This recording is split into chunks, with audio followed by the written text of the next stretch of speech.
4 tips for how to choose the birth control option that's best for you.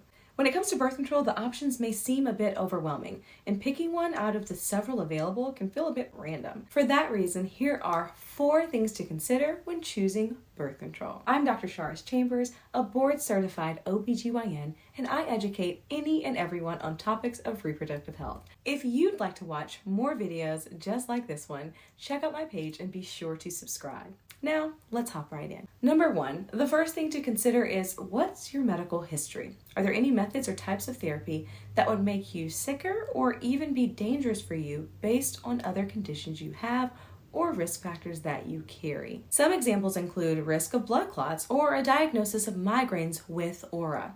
If you have a first-degree relative, meaning a parent, sibling, or child, with blood clots that occurred in their legs, lungs, or brain, you may not be a candidate for birth control that contains estrogen. If you have a personal history of blood clots in these same areas, you may not be eligible for estrogen-containing options either. Folks with a diagnosis of migraines with aura should also avoid estrogen-containing methods due to a possible increased risk of stroke. These are just a few examples of how medical history is key to understanding your birth control options and which methods are available for use. Number 2, what can you tolerate? Current methods range from pills, patches, vaginal rings, injections, implants, and IUDs.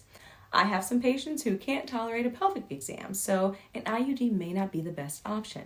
I've had other patients who can't swallow pills, so oral options are out. Some patients have super sensitive skin, so they can't use the contraceptive patch. If you hate inserting objects into the vagina, the vaginal ring is unlikely to be your fave. Fear of needles may rule out both the injection and the implant. These are just a few examples, but many more can exist.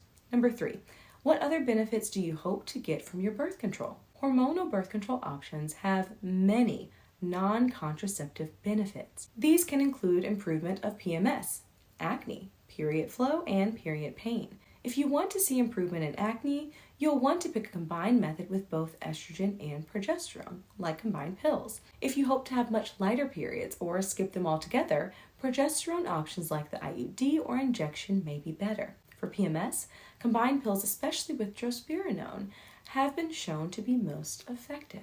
Number 4, how often do you want to take your birth control? Whether you want to take your birth control once per day or once per decade, there's an option for it. The great thing about birth control pills is that they can be easily stopped since the dosing is daily. The bad thing about birth control pills is that they can be easily missed because the dosing is daily. If you have a very hectic life, daily dosing may be nearly impossible to keep up with. In the case where a patient wants the ability to easily discontinue, but doesn't want to deal with daily dosing, an option like the weekly patch or the monthly vaginal ring may be preferred.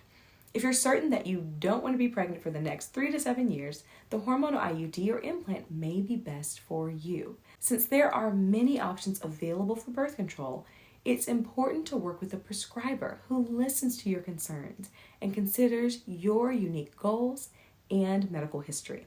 The truth is that the best birth control is the one that works best for you. If you learned something new in this video, please like, comment, and share. I'm Dr. Sharis Chambers. Thank you for watching.